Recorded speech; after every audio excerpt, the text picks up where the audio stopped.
We've had more than enough time to evaluate every team's rookie class. Jets get my highest grade. I got to tell you something. I think this is about as good a draft as I've ever seen.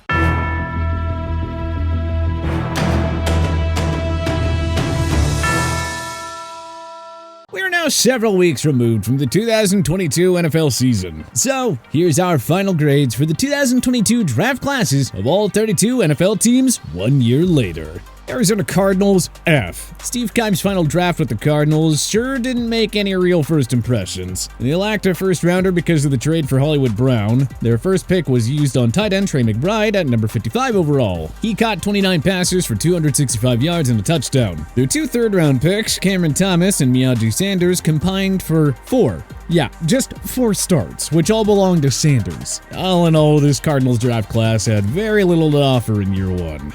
Atlanta Falcons, A-. Drake London emerged as Atlanta's top wideout, recording 72 catches for 866 yards and 4 scores. Fifth rounder Tyler Algier had 1,035 rushing yards and 3 rushing scores. QB Desmond Ridder looked better than Marcus Mariota in his 4-game stint, and he just might be the QB of the future in Atlanta. Baltimore Ravens, A-. Baltimore's 2 first-rounders alone give them an A-. Kyle Hamilton, the jack-of-all-trades safety, improved the secondary and flourished in coverage against tight ends and slot receivers. Tyler Linderbaum, the other first-round pick by Eric DeCosta, anchored the ground game and showed early signs of stardom. Together, these two got Baltimore back into the playoffs. David Ojabo could be a breakout star in 2023 if he's healthy, and Jalen Amar Davis might get an expanded role with Marcus Peters leaving in free agency. Buffalo Bills, D-.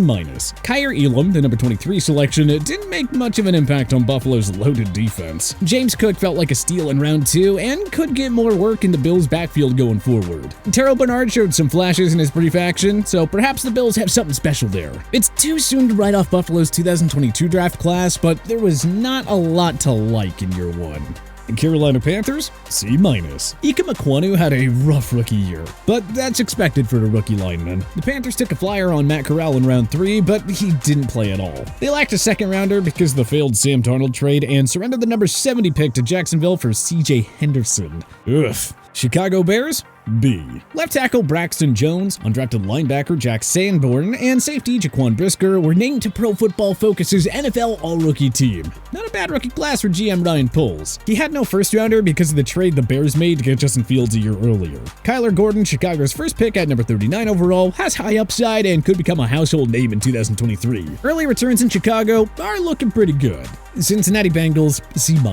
First-rounder Daxton Hill wasn't much of an impact player in year one, but an expanded role awaits with Jesse Bates leaving in free agency. Though Cameron Taylor-Britt, Zachary Carter, and Cordell Volson saw lots of playing time, their PFF grades show there is plenty of room for improvement. Cleveland Browns, C.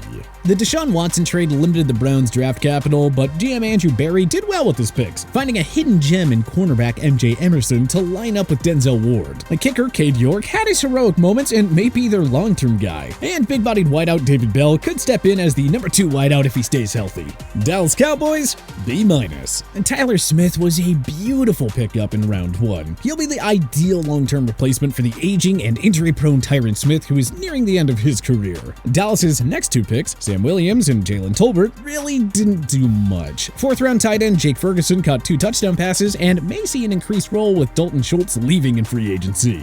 Denver Broncos, D.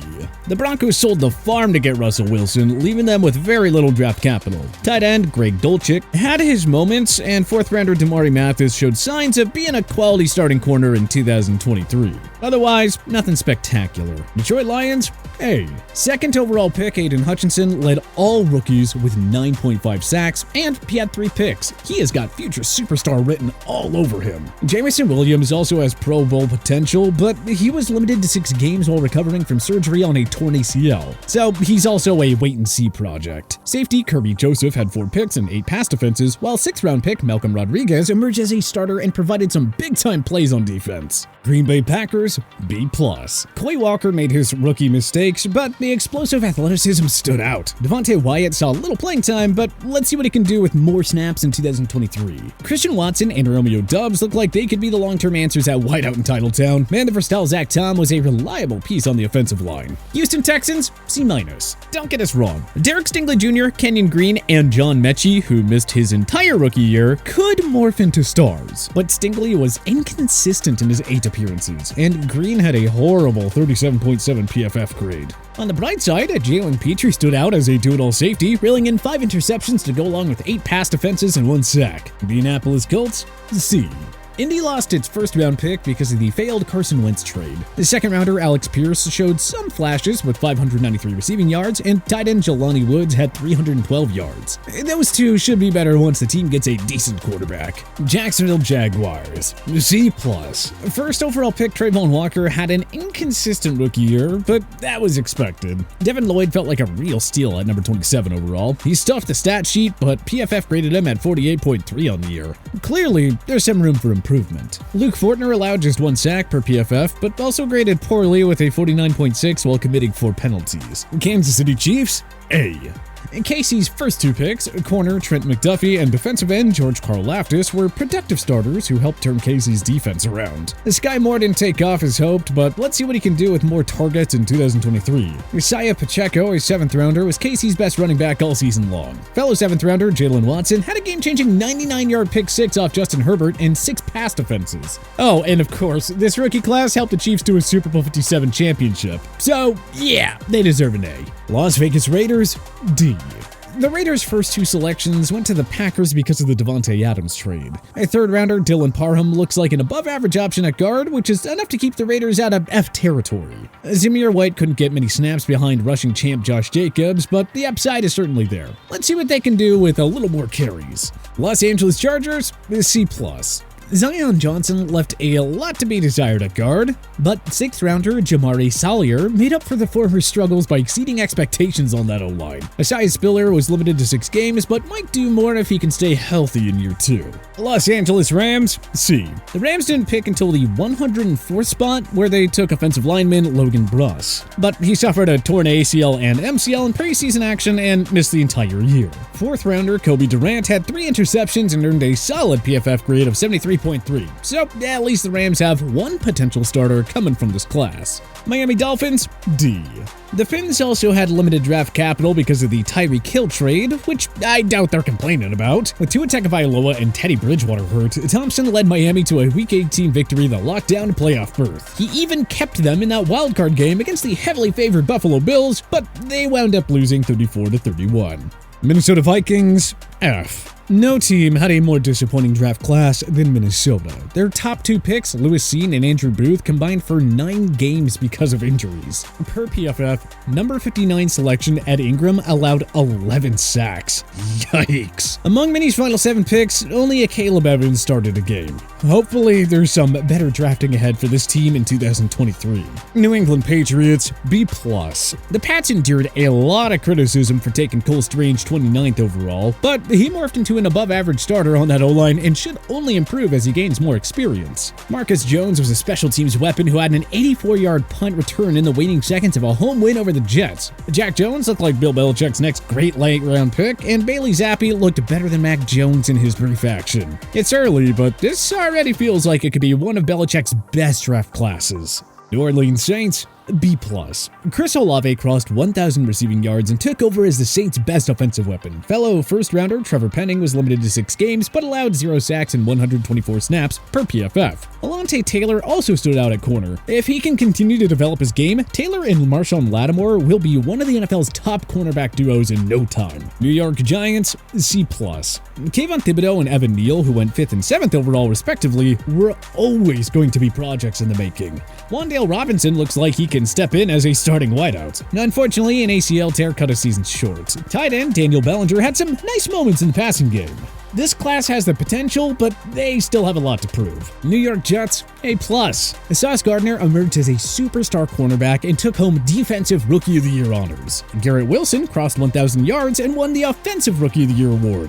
Second-rounder Breece Hall was on his way to a 1,000-yard rushing season before suffering a torn ACL. Jermaine Johnson, the team's 3rd first-round pick, had 2.5 sacks but saw limited playing time. Hopefully, he gets more snaps in year 2, but there's no denying this Jets draft class was one of the best best we have seen in a long while.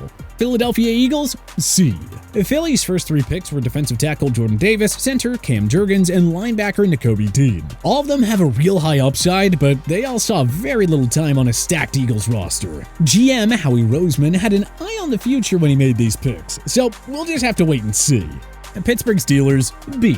Kenny Pickett had his ups and downs as a rookie, but he certainly looks like the team's long-term answer at QB. George Pickens was a gem of a find in round 2, and he also looks ready to overtake Deontay Johnson as Pittsburgh's go-to receiver. DeMarvin Leal surprisingly fell to the Steelers at number 84 overall. He saw limited action in 11 games, but could be an above-average starter with more playing time in year 2. The San Francisco 49ers, B.